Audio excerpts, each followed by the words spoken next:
Hello and welcome to another edition of In Theo Radio.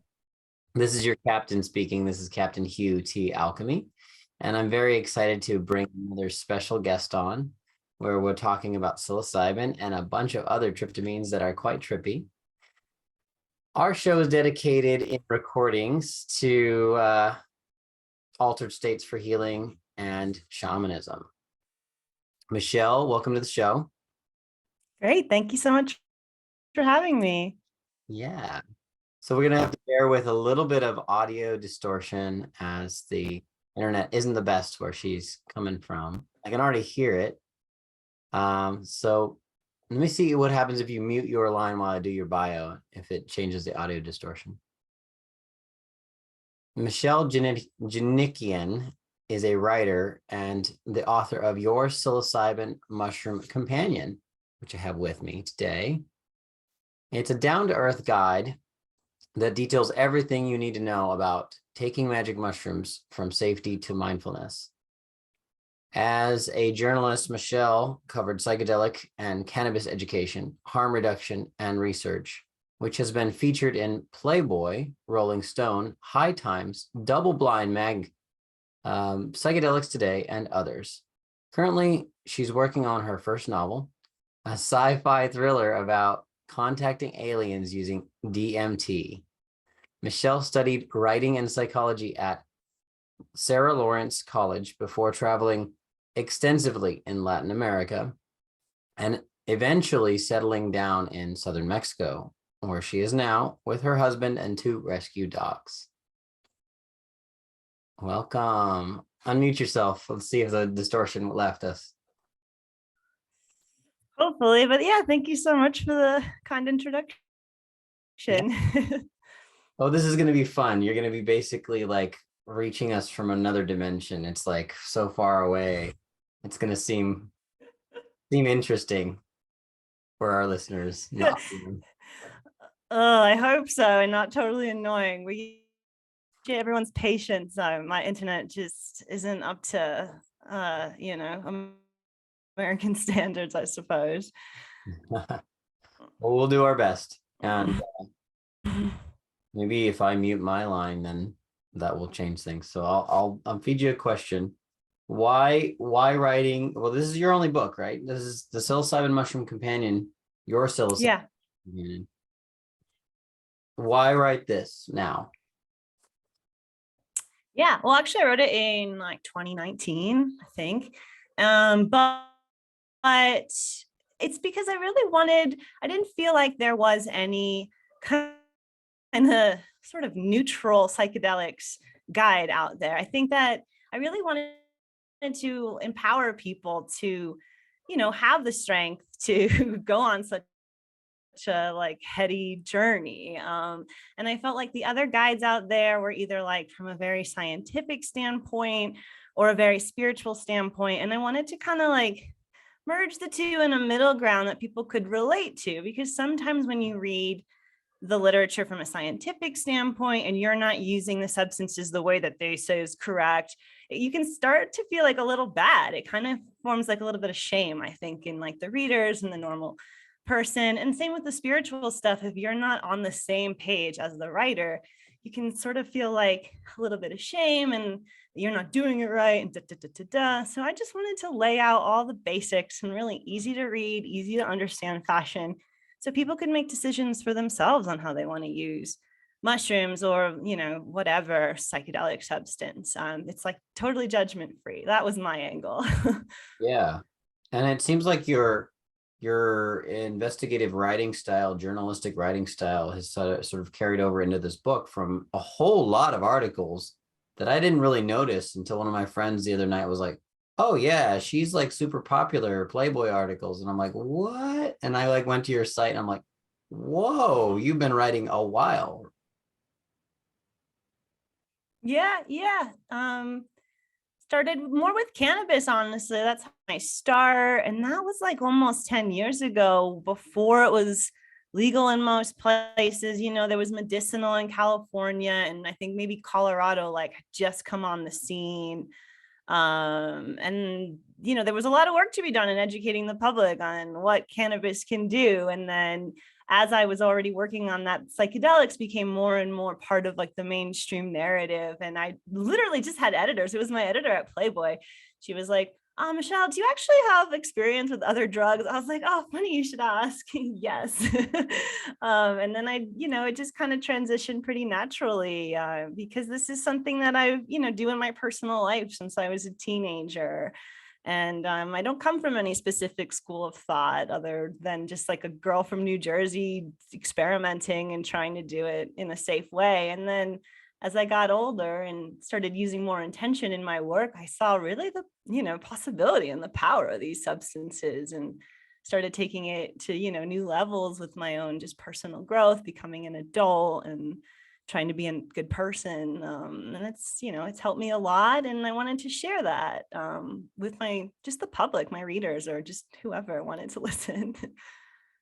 So in my experience, I don't know a lot of people from New Jersey because I'm always Southwest or California hanging out kind of, and then a little bit in Pacific Northwest.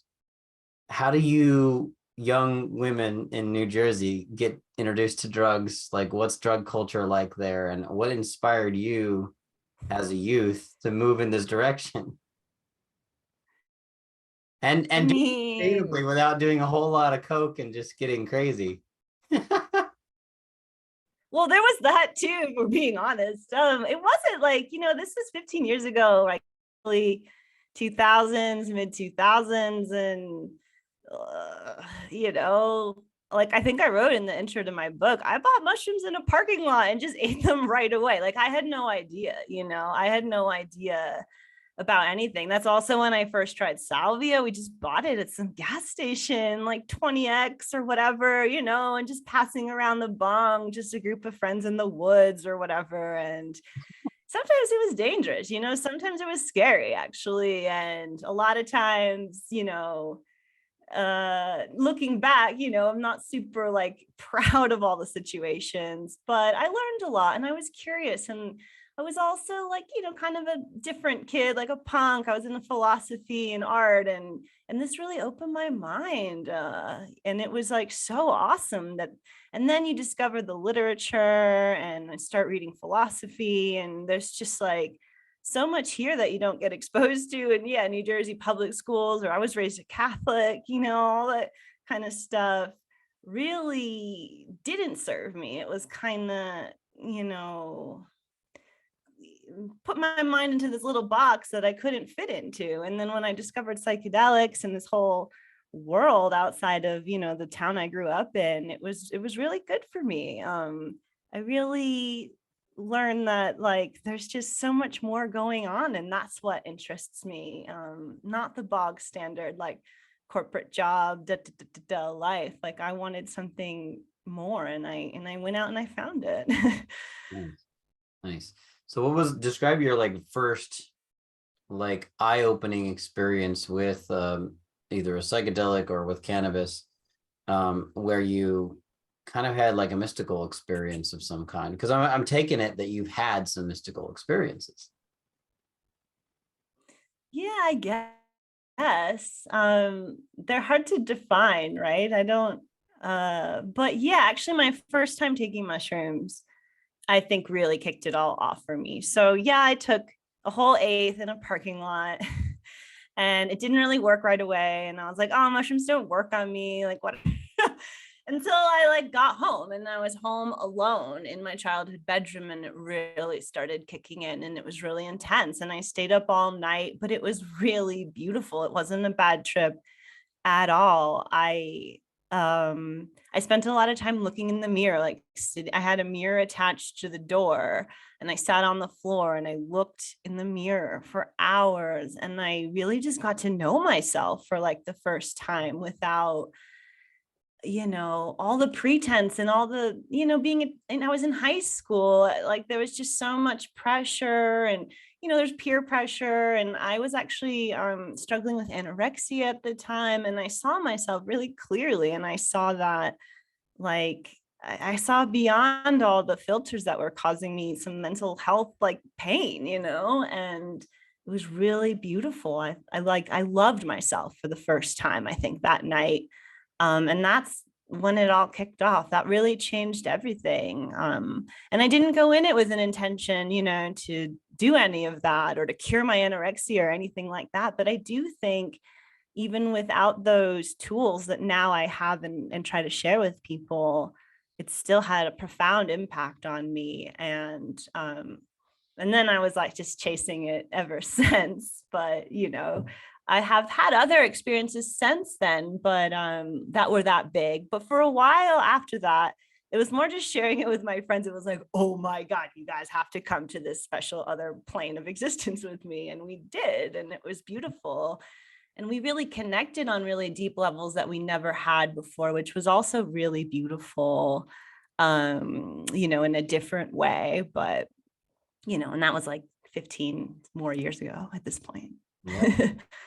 So that's interesting. So you basically started at a young age, and then you've coded your experiences in life to sort of follow that awareness of the other, awareness of the spirit, awareness of, the veil and the veils that we put up in program, intellectually speaking. Would you say that you have had several coming out conversations with friends and family, and how does that work for a young lady from New Jersey? Back then, no, not really, not with family. My parents I still got in trouble for smoking weed, and I was doing it like every day, and I was getting in trouble like every day, and my parents weren't, they're not from California. They're not open-minded. They're kind of conservative. I'm a first generation American, right? So like it's just different where like my family life was not open. It wasn't harm reduction. It wasn't like, oh, here's a condom, go have fun, babe. It was like, you're staying home, you're never allowed out of the house, you have to let us know everywhere you're going. Until I went to college, I guess. And I really didn't have the coming out conversations, and my family didn't accept any of it until I made it my career and I made a living and I was making money. And, then they kind of, now they're like, they're cool with it all, but that it took a long time, that wasn't the norm. I'm not from that kind of family at all.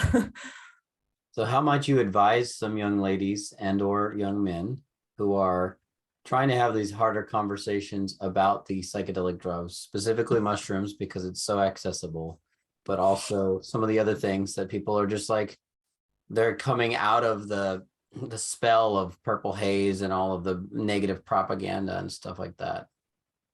Is it purple haze? Yeah. I think there's a different. I don't know. Jimi Hendrix. Wasn't there like a Reefer Madness? Yes, Reefer Madness is what I meant. Reefer Madness.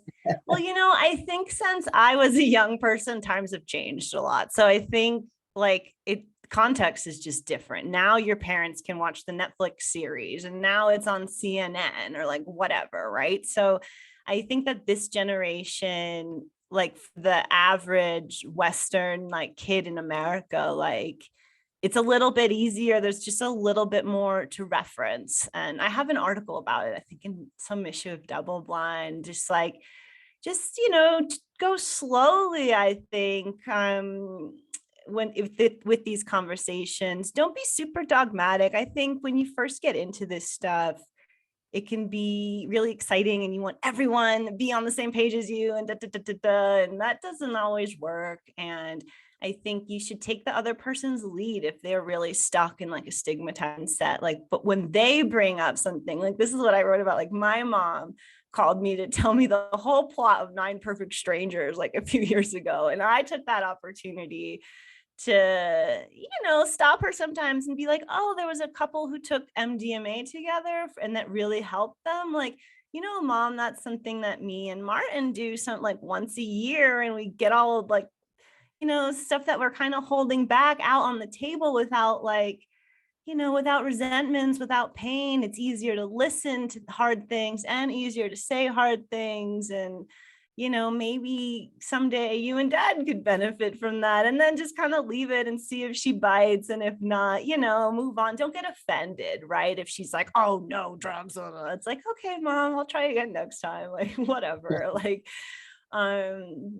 Just be and talk about, I suppose, how it's helped you. Not like, I think people are really stuck in how drugs are harmful because there's so many stories, right? Um and that's, just part of it. You can't be like, no, all drugs are good, like da, da, da, da, da. Like, yeah, addiction is real, like, yeah, overdoses are real, but mushrooms are not going to cause either of those, actually. And you could cite the studies if you want, or if your family's more spiritual, you could cite like indigenous practices or like whatever. There's a lot of stuff that you can do. I would just say take it slow, little bits at a time, and don't get upset when they don't take it the way you want to. Yeah. There's still a lot going on, and it does lend to the positive attitude that we have news positive lately. Especially with that How to Change Your Mind series seems to Yeah, reach a lot of my parents' generation. exactly. Yeah, buy the book maybe. I did that one year. I got my dad, I think, How to Change Your Mom, and I got my mom that Islet Waldman microdosing book, A Really Good Day. I think just my mom read both of them, but you got to do your best to see what happens. Yeah, totally. So there's an article that I read just the other night on salvia, and it's kind of interesting. I wanted to touch on that. I talked to you a little bit before the recording on it, before we get back to what's inside the psilocybin mushroom companion, because I do think that salvia is worth mentioning, especially be that you are in Mexico, and it is considered the alternative to mushrooms in the dry season or whatever. So tell me, what inspired that article? And like, did the people that requested the article on salvia were like, hey, I'm curious about these people. They like look at you and they're like, okay, so you do drugs, you do things. What do you do? What can you write on? And so how do you do your journalistic reporting on that? Like, how do you go from a request to a drug experience to an article? Yeah, that's a good question. I'm not sure if that one was a request or if I pitched it. Because there's a difference. Sometimes when you have relationships with editors, sometimes they'll like give you a topic and you have to find a story, right? Because topics aren't really good articles. Personal stories are good articles, right? Mhm. But I think I might have pitched this one mostly because there's a lot of stigma around salvia, right? It's like mushrooms are easy now. People are like, oh yeah, mushrooms. Like I microdose every day, or whatever. But salvia, a lot of people have tried salvia because it is legal in like half the United States and more states than that back when our generation was teenagers, right? It was like this thing you could get at head shops and gas stations, and it's kind of fucking crazy. Like, if we're being honest, the experience is so much different than acid or mushrooms. It's very fast. It's very much like lose yourself completely and come back. And I wanted to investigate it. Well, I had a feeling there were therapeutic uses because, yes, it is used by the Mazatec people in Oaxaca during the dry season and for just like different reasons, actually, than mushrooms. Like, not so much, not always as a mushroom alternative, like sometimes, but actually, like curanderos there, like they'll specialize in just one plant medicine. They're not like, all of them, like, so some curandero will be like a salvia curandero, and there in that community there are reasons to seek out salvia, like specifically in ceremony or in other types of healing. Like they use salvia leaves to like wrap broken bones and stuff, like all sorts of stuff. It's really interesting.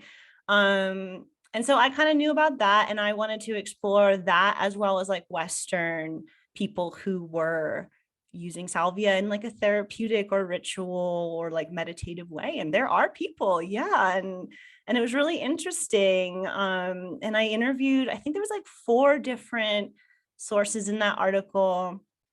One was my source up in Huautla de Jimenez, Inti Garcia, who told me a lot about salvia in the Mazatec tradition. But then I also interviewed like 3 Westerners, one like Christopher, I forget his last name, who invented this like salvia pipe, who has like a really deep relationship with the plant. Another woman who does a tincture and it like opens her up to meditation. And I forget because I wrote it a few years ago, but it was really interesting. And I just laid out all their stories for readers to get perspective on salvia. I think I started it too with my crazy ass trip as a Yeah. teenager to be like, listen, I get it. It's freaking crazy. It can be really scary. And it's like one of the most uncomfortable in the body experiences too, compared to other psychedelics. Like it can feel kind of like you're being condensed, and but that's if you kind of go too far. So that might be like a level 8, 9, 10. And if there's 10 levels, like levels 1 through 5 can be really more gentle and easier to navigate. And you can work on those navigation skills. I didn't know that until I researched and wrote the article. And it's all really fascinating. Salvia is so much more than, a really bad trip. Isn't there a part in the article where you cite someone who had the intuition to meditate before smoking? Was that your art? Yeah. And that was Yeah, I think that was Christopher. I forget his last name. I can look it up really quick, but yeah, he just kind of thought that before taking a really small hit, and it was like really changed everything. So it's really interesting. we've definitely My done. internet's so bad, I'm afraid to Google anything Oh, right now. we've done circles like that, and Timmerman, maybe? I'll put the article. I'll put your links in the show notes so people can go back to it. But Please, thanks. I wanted to suggest that like that is a really cool insight, because I've done that, and I've done it in a few different ways before smoking it. And I've always had good experience with salvia. Once I was meditating with a tincture that I think I reversed engineered this tincture from I don't know if it was a 50x or it was a really strong X.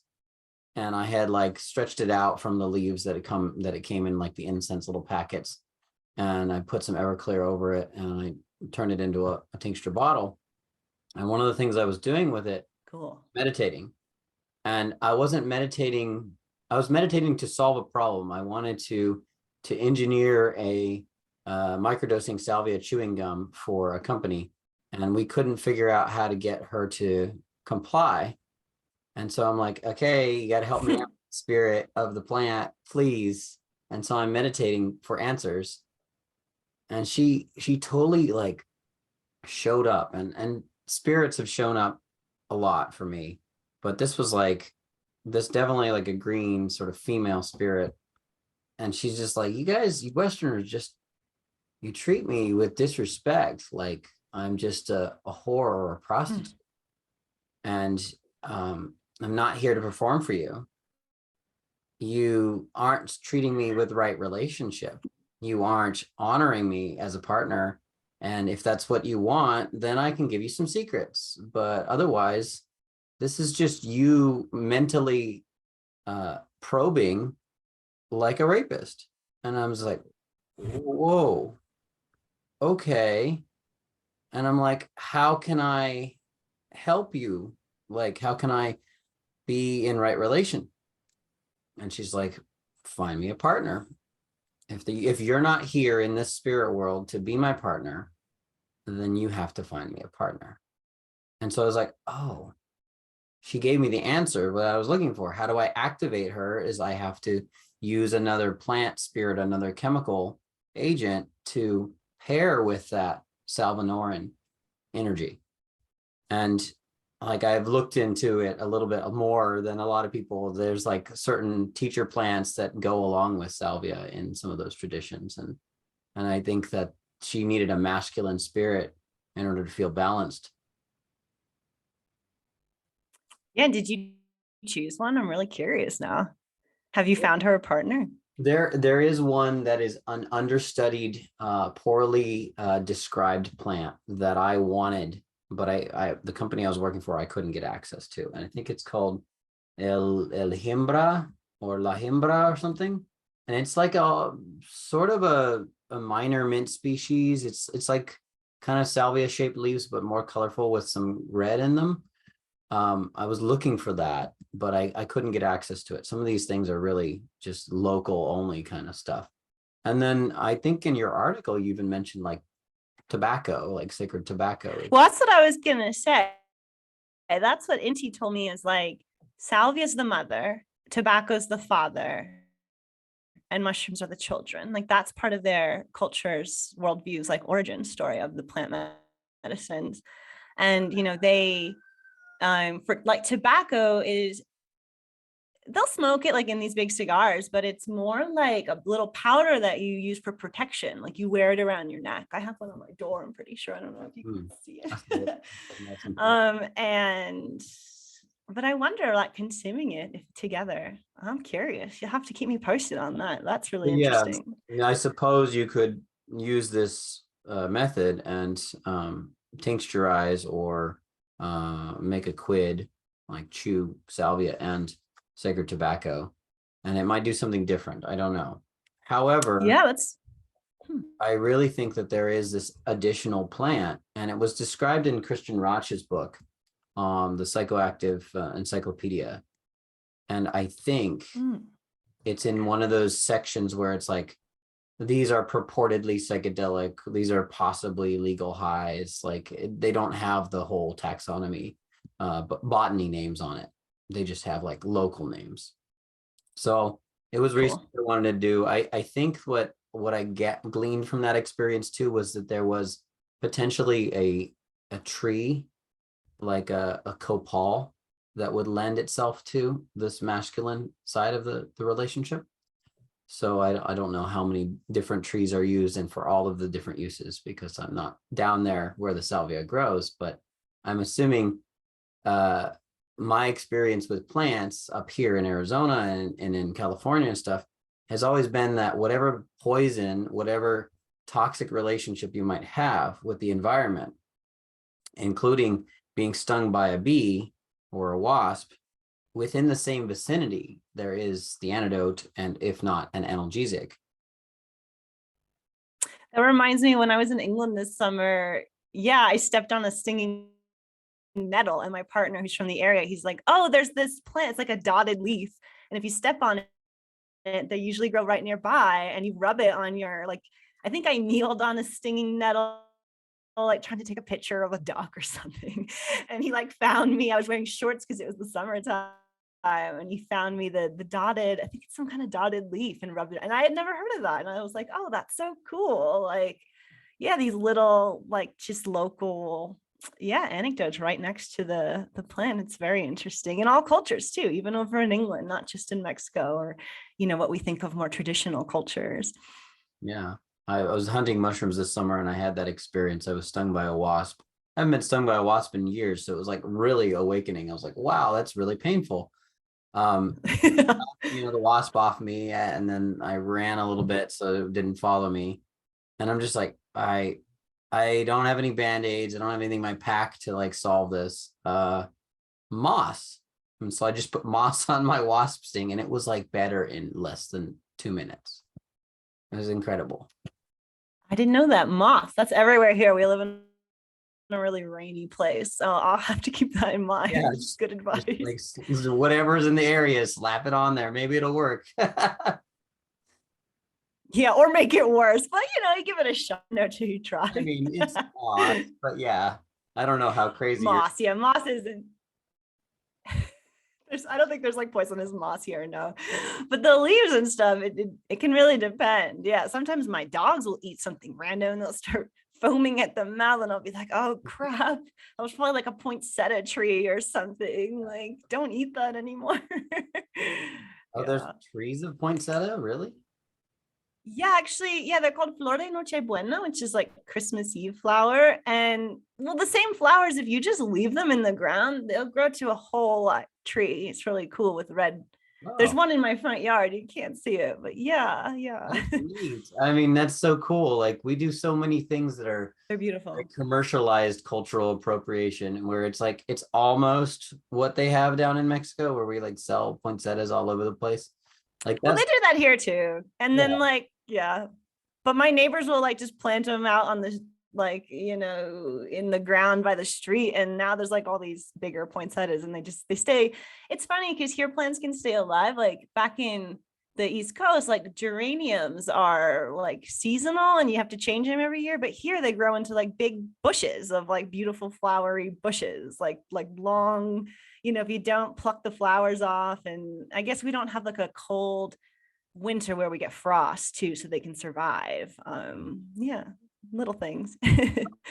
Now it helps me to relate to my grandma more. She was always keeping those plants around. She's Mexican. So I was like, oh, maybe geraniums, are they indigenous down there? I don't remember where they come from. I'm not positive. They're really popular because they're like really sturdy and they're popular in my city, but I'm not sure if I don't see them in the woods, so I'm not sure. We're digressing because this is fun. Sorry, everyone. We love plants. Yeah, we're a bit. Just start a gardening podcast. We have to rename it. It's the Nerdy Plant Talk podcast. Hey, what about this book do you want to talk about that you feel is the most valuable for listeners today? Before I jump on a couple questions inside the book. That's kind of a hard question. I'm not sure. I think you should just lead the way. I get a bit nervous with these things, so Okay. I don't know. So you talk about microdosing, you talk about tripping. Explain a little bit why you think each has value and each does something different for our listeners. Sure. Yeah, I mean, so I started out being really more of a proponent of the occasional high dose experience. And at first I thought like, oh, I don't like microdosing. Ugh, what is that? It's nothing. But I've changed my mind. There's definitely a lot of benefits to microdosing.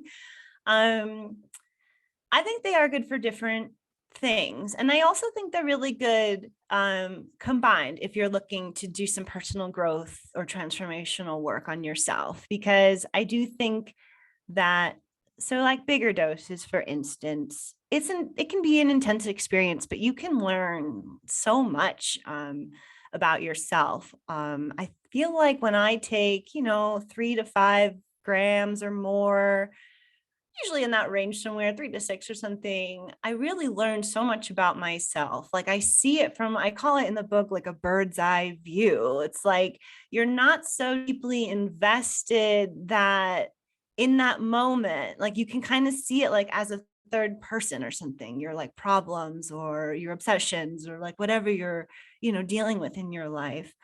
And then you can kind of realize those things and you remember when you go back to your everyday life, you can adjust, you can catch yourself, you can be a little bit more self-aware, like, oh, wait, I'm doing that thing that that I saw on mushrooms is really ugly and not the person I want to be. And you can like take a step back and you can stop. And I think microdosing helps with that. I think that like there are some coaches, I'm not a coach, I don't do that kind of thing, but I think there's this school of thought where, you do a big dose and then microdose after, right? Every other day or whatever your routine is. And then it can help you integrate your lessons. Like you can be a little bit more present and you can see when you're doing that thing that you don't want to do anymore. And you can stop yourself, I think, a little bit more easily. If that's your purpose for, your psychedelic experience. That's just one way, I think. But I do think like not everyone wants a big experience. Not everyone needs that. People are scared and, until they're ready, like, that's their choice and that's okay. But those types of people are, I think, getting a little curious in microdosing and trying. And like I have friends here in Mexico that are really sensitive.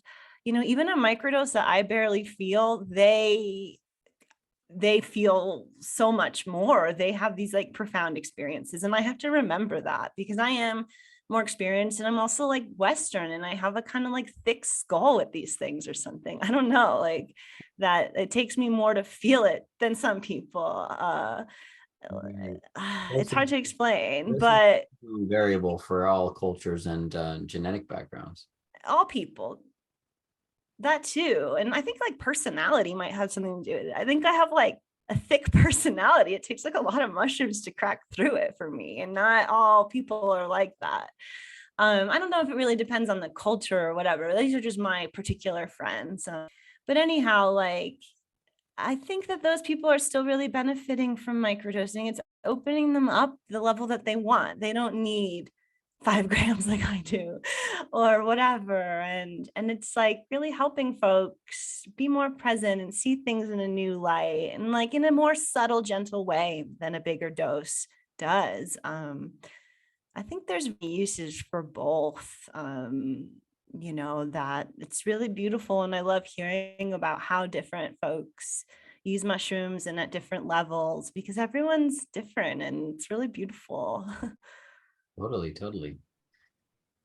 So you've got sections in the book that are microdosing oriented, and they're also trip dosing oriented. I'm going to call it trip dosing because everyone's dose is different. Sure. And I don't really like the heroic dose term, and I don't really like the normal eighth dosing term. Everyone's dose is different. Some people get really Me neither. I kind of try to argue. Oh, go ahead.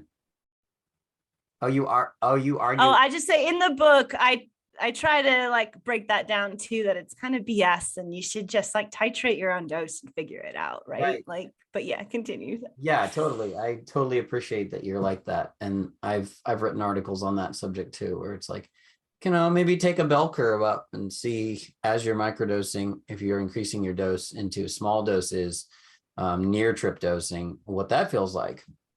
Do it as a practice and do it for a week or two, or take a few days off and continue.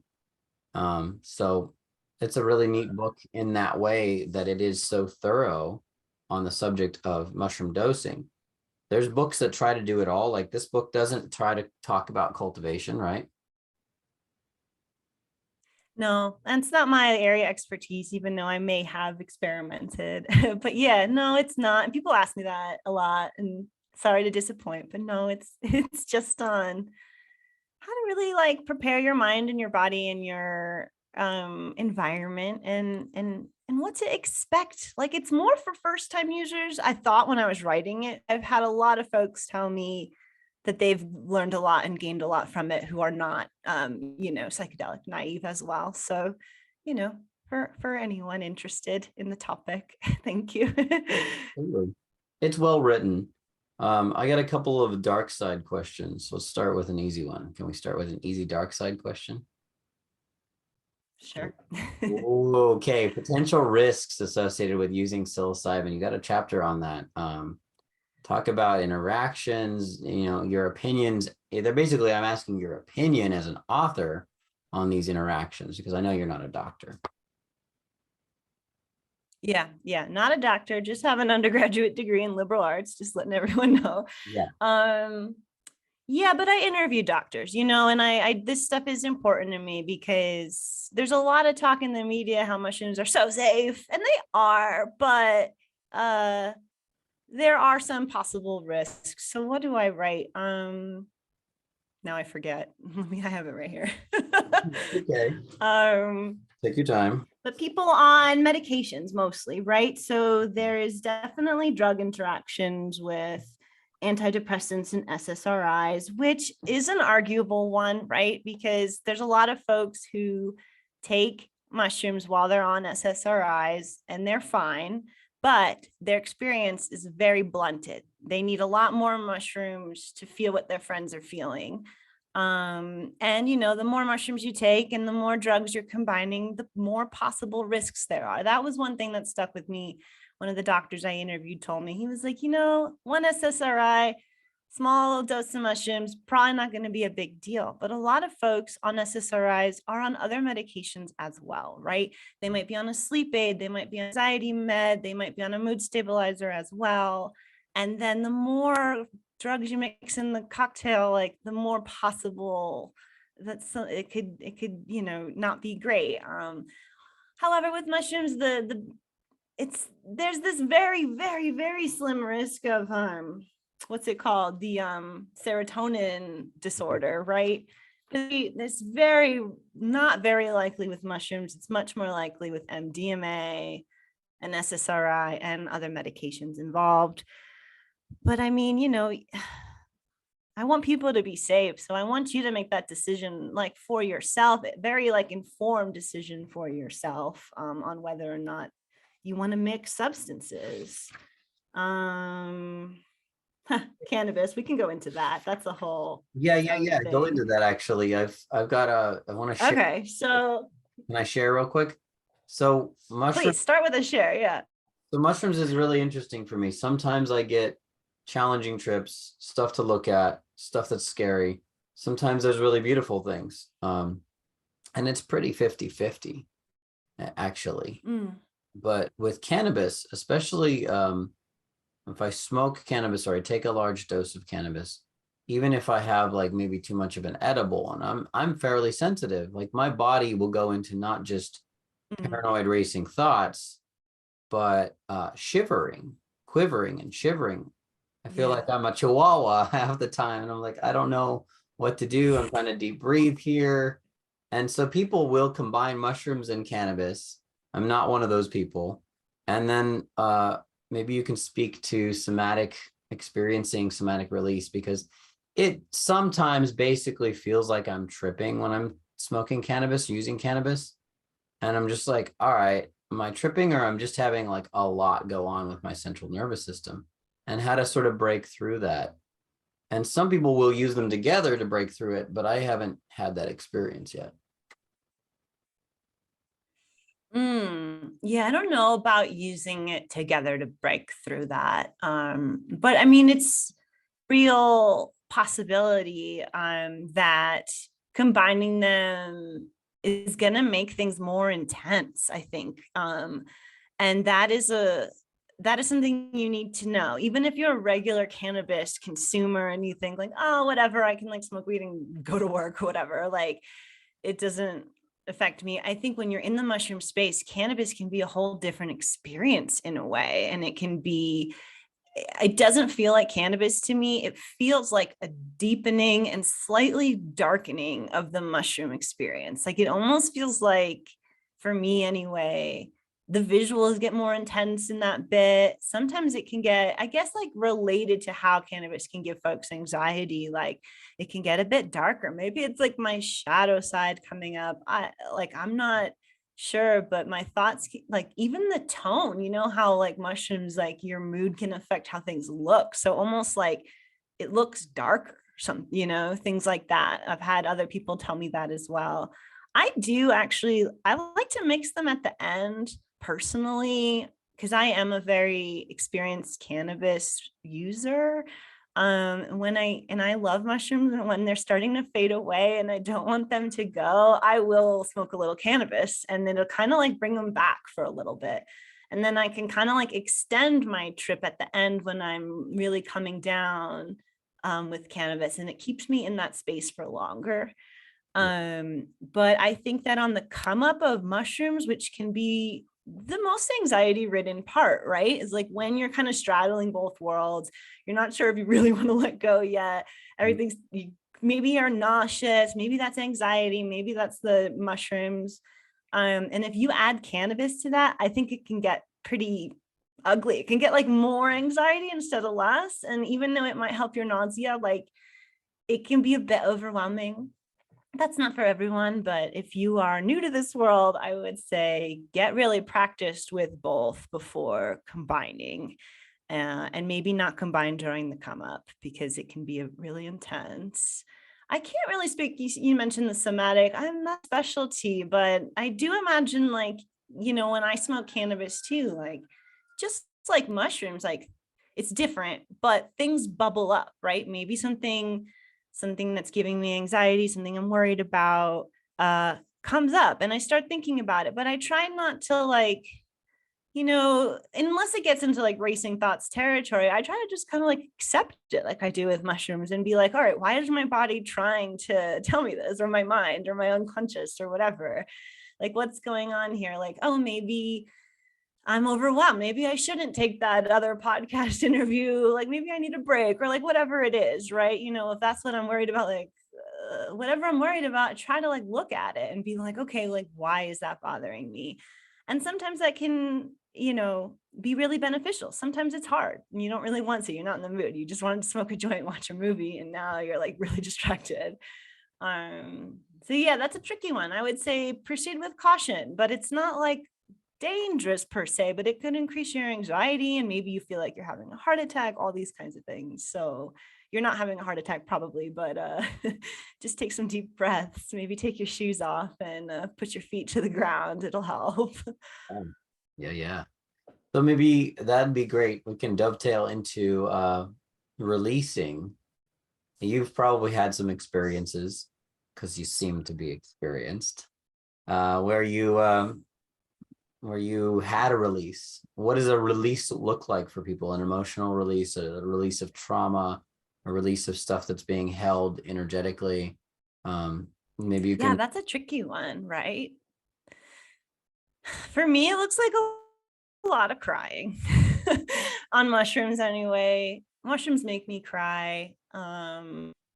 It's really powerful. It's hard to explain this, right? Even though it's a big part of how mushrooms are, I think, medicinal. It's kind of like magical though. It's like not like anything that I can compare it to in Western medicine.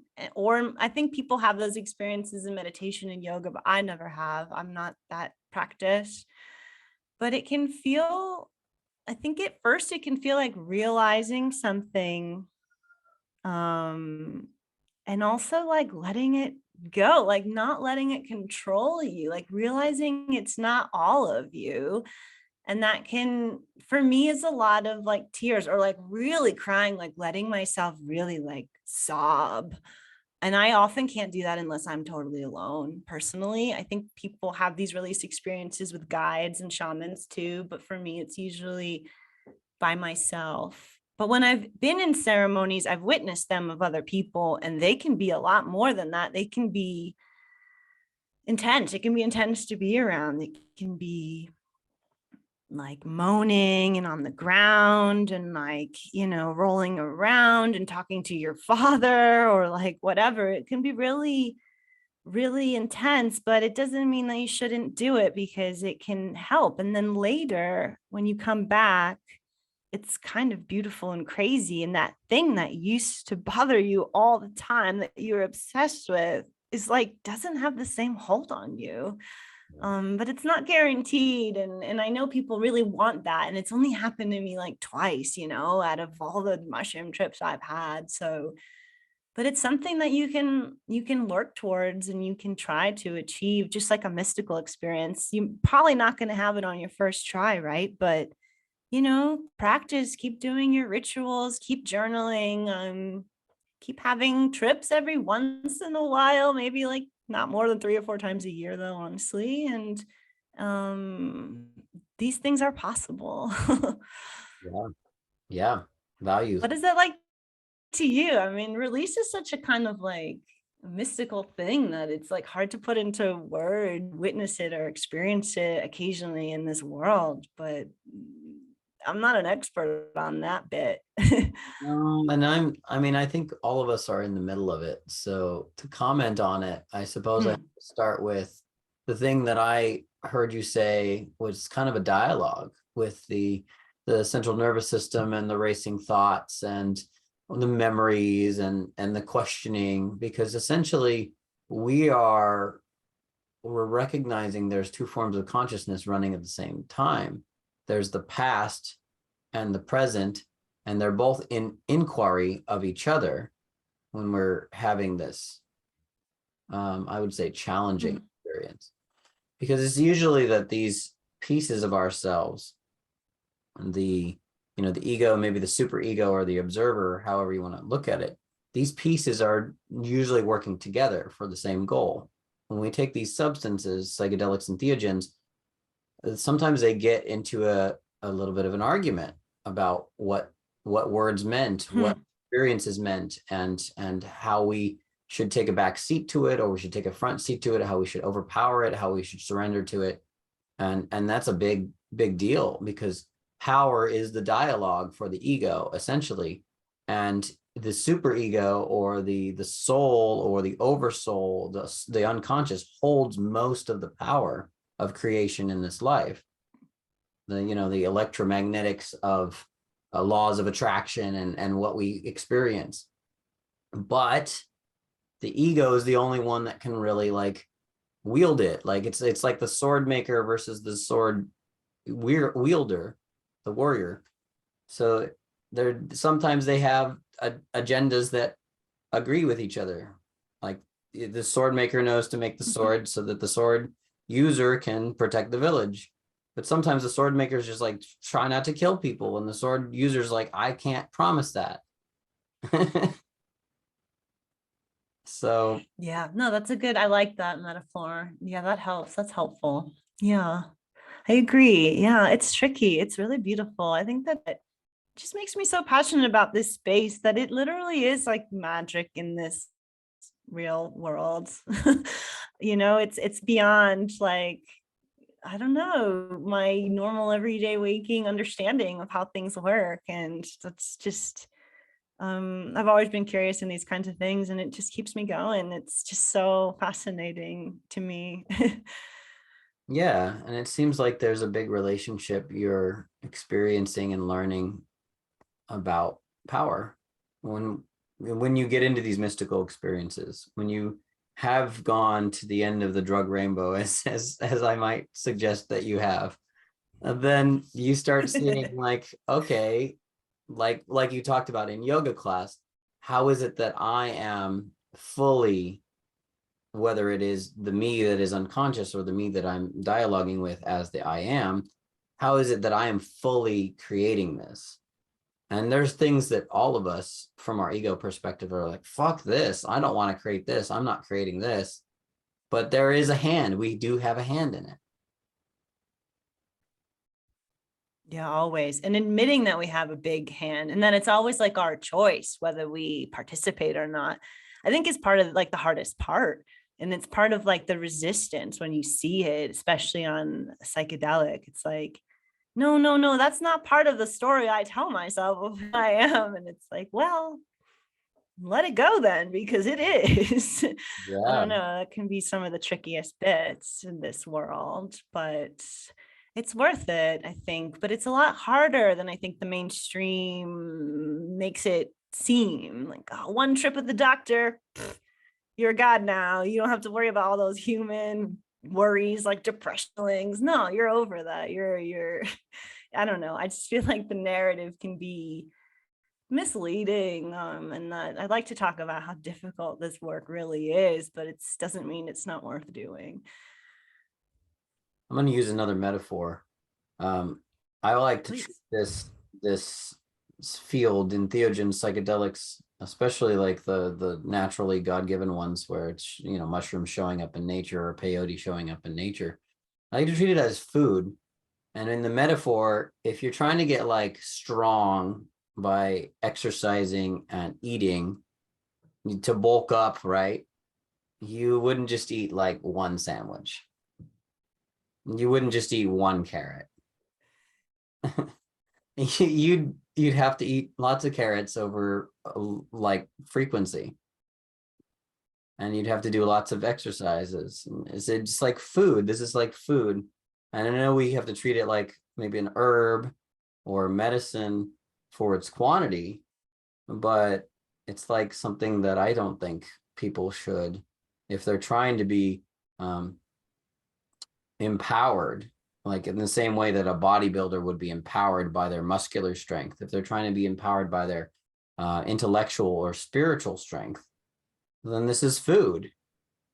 You know, eat an apple a day to keep the doctor away kind of concept. Just like Eve.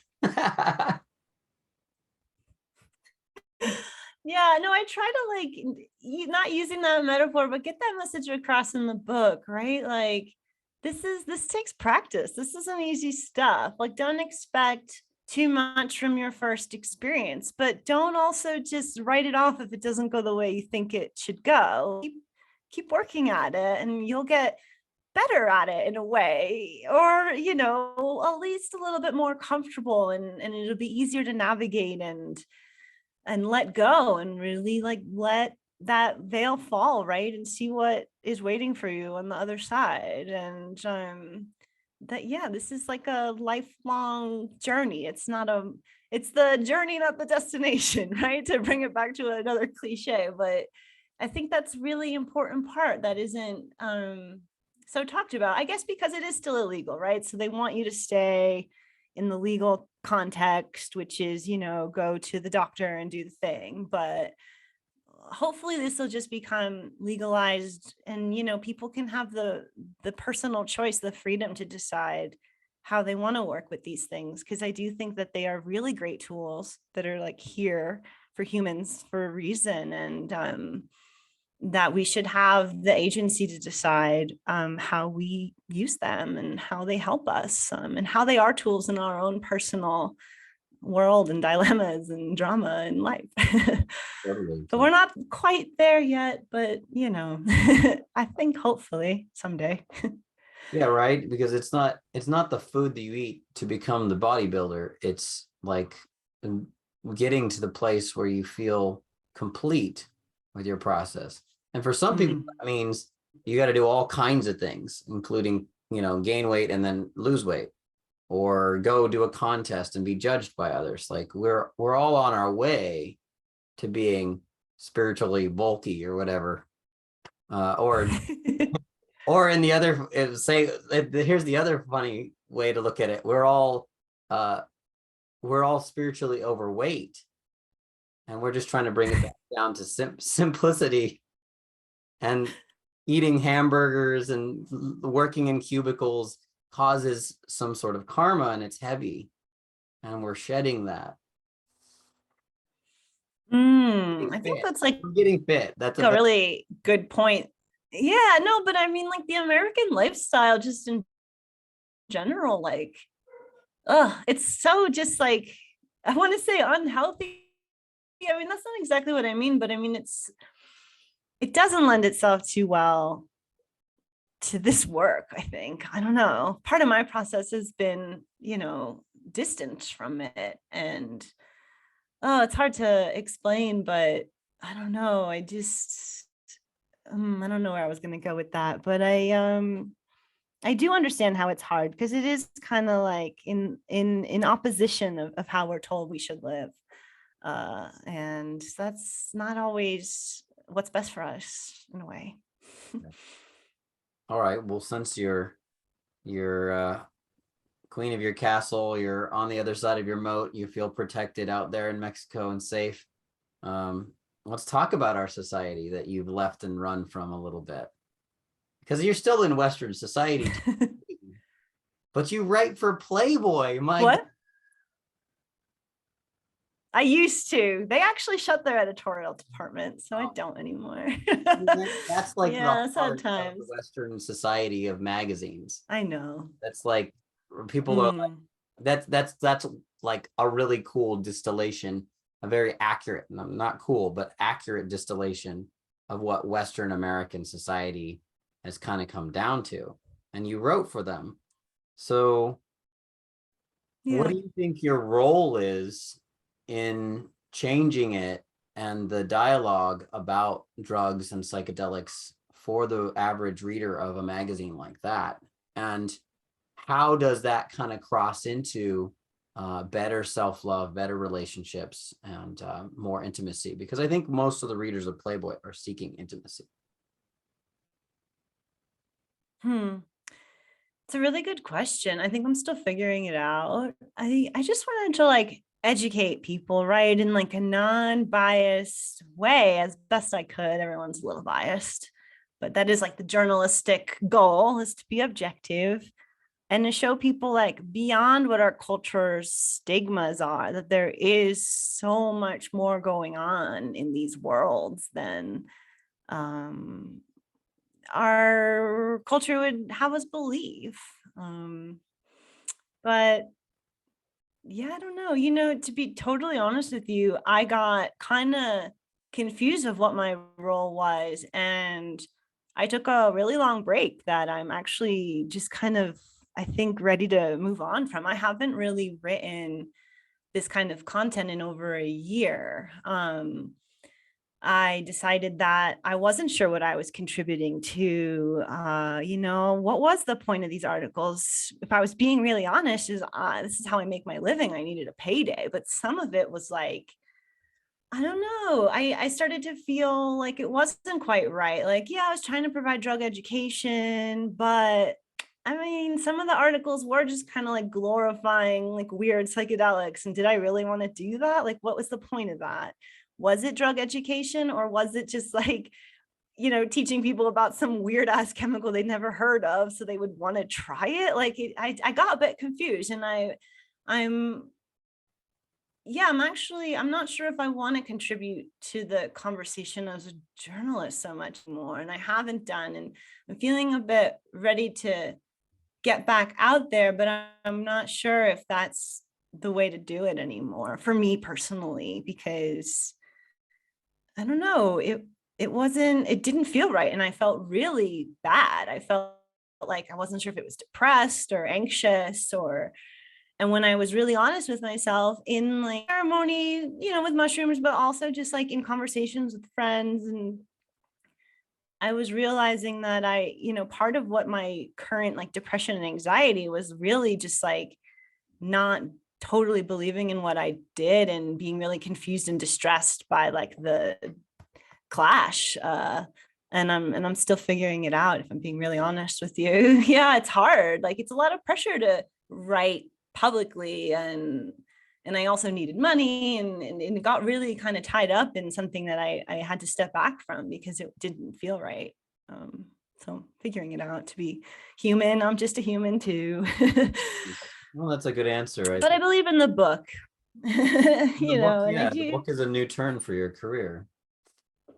Yeah, thank you. Yeah, thank you. And I'm trying to figure out how I can be a writer, but on my own terms, and do things that I'm really passionate about, and not go totally broke at the same time. It's a struggle, but figuring it out. So you've got a lot of, it seems like you have a lot of experience with intimate connections and drugs. You have a partner. The two of you have taken things together and you worked on yourselves, working on your relationship. For those Playboy readers and other readers out there of your works, how can people improve their relationships? And as Salvia suggested, how can they improve their relationship with the medicine, the sacraments? Yeah, I think those are two kind of different questions, but let me see if I can roll it into one.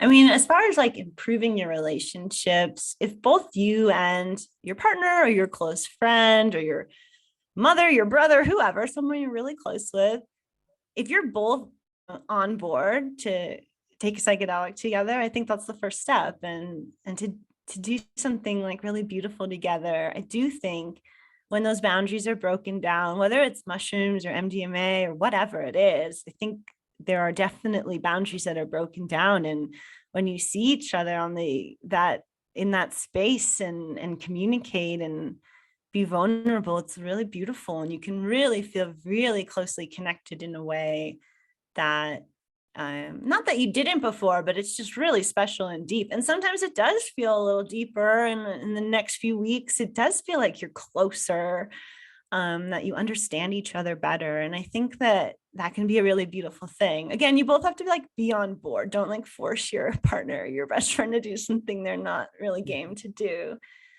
But closer relationship to the plants, the substances themselves, that's going to be different for everyone. But I do think it's important, if you want to take this work from just something fun and different you do to something meaningful that can help you be the best like version of yourself, learn about them, right? Like, do some reading, like whatever, maybe go to where they're indigenous to. That really blew my mind when I went to Huautla, where mushrooms, like Maria Sabina's hometown, and learning about the Mazatec spirituality. And oh my God. And that was actually like after I wrote the book. Inti was my source for ages. We would talk on the phone, and I thought I understood. And then I went and stayed with him, and I was like, oh my God, it blew my mind. Like, their worldview there is very much like nature and spirits, like the the mountains. They all have like their own guardians, and the mushrooms is like a way to communicate with them. Like, and it's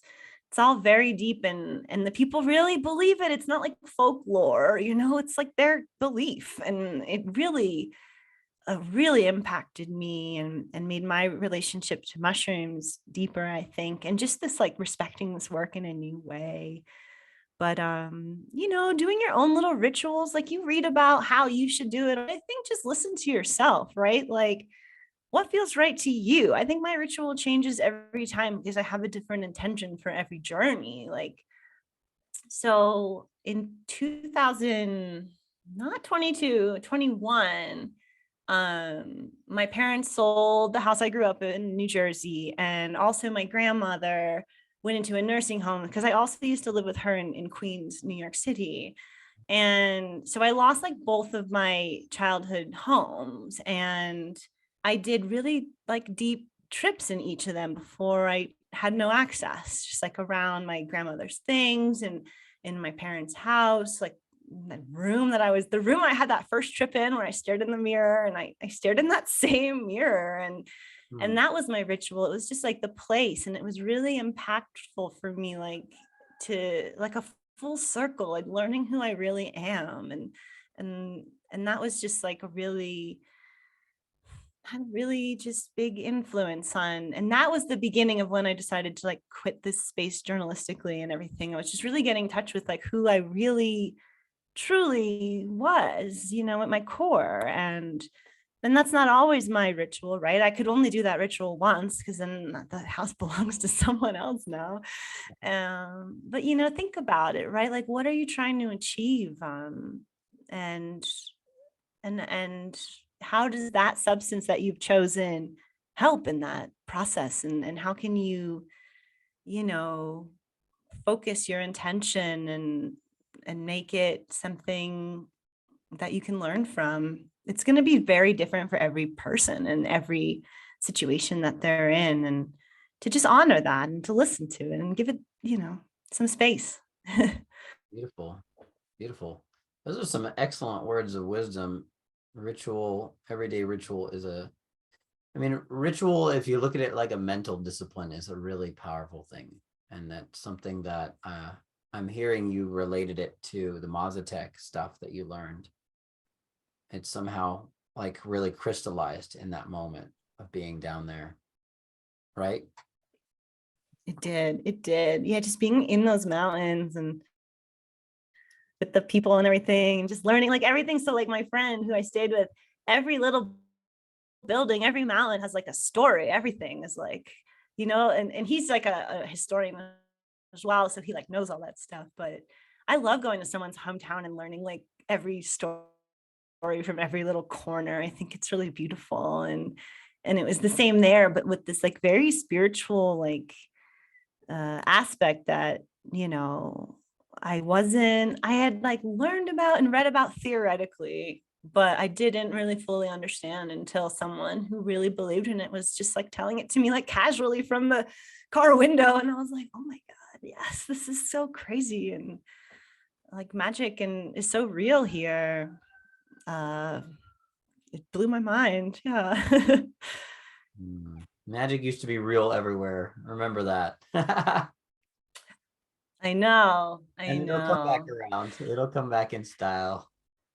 It is. It feels like it, right? I mean, people are just so much more open, I think, than like my parents' generation. It's a really cool time, I think, to be alive. Sometimes it can be hard and confusing, and it can feel like, I don't know, cultural appropriation or whatever, but I think that we're all human, and we're getting in touch with something that's like been our birthright forever. We just forgot. Ooh, I want to say something that I just realized that's sort of a cultural appropriation kind of kick in the teeth. Remember, you as a journalist have probably seen other journalists in US American history take photographs of the Native American peoples, right? Remember how many of them dressed in Western clothes and wore top hats? That was a big deal for a while. I don't know. No, I don't know. But there's like a lot of Native Americans who wore hats and dressed in Western clothes. And in some ways, they were culturally appropriating the top hat and the style. And so it kind of comes around that we're in Oh, this cycle. And then we weren't taking as much necessarily culturally from them, but we were in an exchange, and there always has been an exchange. And that's an example of how they've been exchanging with us Westerners. Mhm. yeah, that's interesting. I live in Chiapas, and here, like the indigenous communities, everyone, like a lot of folks, especially women, still wear their traditional outfits, right? Especially in Chiapas, because there's such a history of like regaining agency as indigenous people with the Zapatista movement in the 90s and everything. And when I went to Huautla, I asked this dumb question. My friend was like, why isn't anyone wearing their traditional outfit? Because they don't there. They just wear Western clothes. And he was like, Michelle, we are modern people. Like, this is a city. Like, I was like, well, I only asked because in Chamula, like, they still wear like their traditional clothes. And he's like, oh, you're right. That is true. But, we are modern. Everyone is like, they all have the internet and like cell phones. And I don't know, we're all like now, especially with globalization, like very much of the same world with just slight differences almost. I don't know what my point is, just the story of where I seemed pretty stupid. But No, I don't know, it's all really interesting. there's cultural exchange going on all the time. So if there's cultural Exactly. exchange going all the time, is it trade or is it cultural appropriation?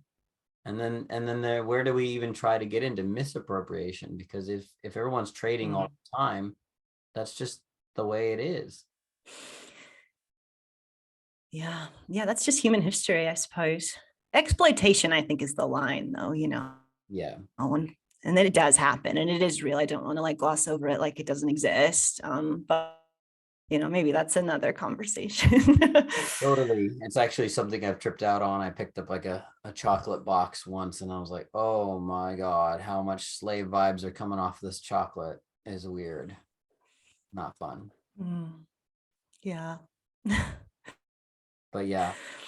So to bring it back to your book is available.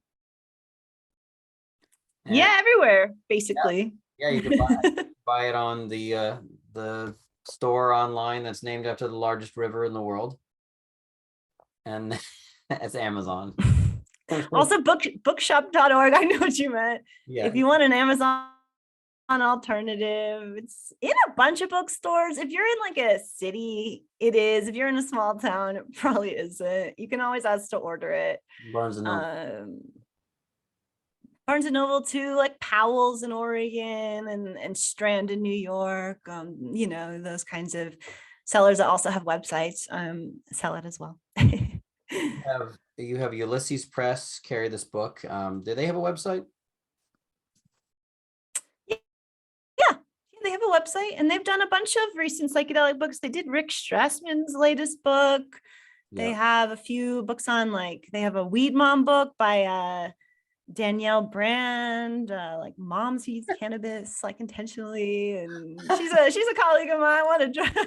And they have a small selection. It is more of like a self-help publisher, but this is just like the modern, how people are accessing self-help. Like, so yeah.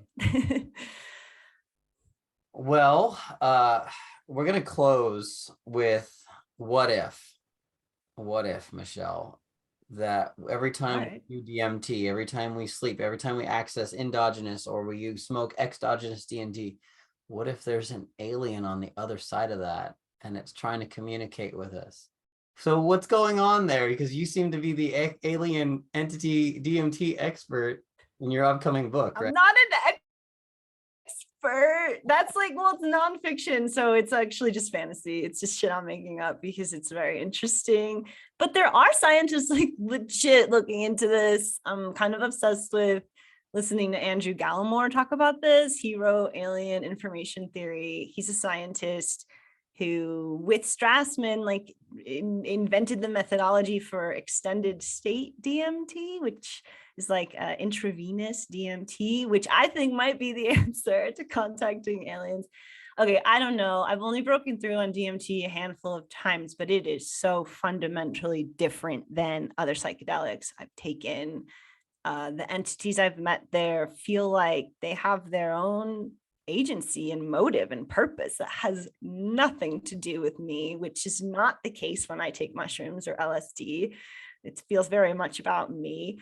So I have no idea, but I find it in like never ending fascinating. And I'm trying to like turn it into like a sci-fi thriller. It's, still very much a work in progress, but I just find this, what if DMT, it's all around the world. It could be in our brains. Like, what if that's actually the key to contacting other dimensions? Like for real, for real. I don't know, but I'd love to find out.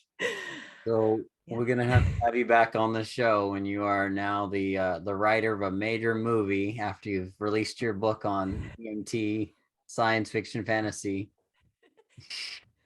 Yeah, if you're an agent out there looking to represent a DMT writer, like, oh, please reach out. No. But yeah, we'll see. Hopefully in a couple of years it'll be done and out in the world. And yeah, I would love to have that conversation. That'll be super fun. Tell everyone who's listening, Michelle, where those agents, where those people can read your articles and reach out to you. You got a lovely website. Yeah. Yeah, I have a website, michellejanikian.com. I'm also more or less active on Instagram. Michelle.Janikian is my handle. And yeah, I try to post my articles on there and my thoughts. And I've been doing on Instagram, like recommending some books, sci-fi, psychedelic related, just stuff I'm reading, stuff I enjoy and learned from, in an attempt to produce a little bit more content occasionally. But yeah, michellejanikian.com.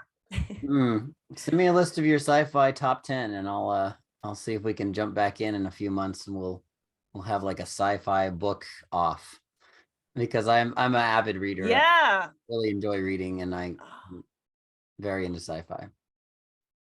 Definitely. Ooh, I'll give that some thought this weekend. I'm excited. That'll be super fun. Definitely. Well, thank you so much, Hugh. This has been super fun. I really appreciate the invitation.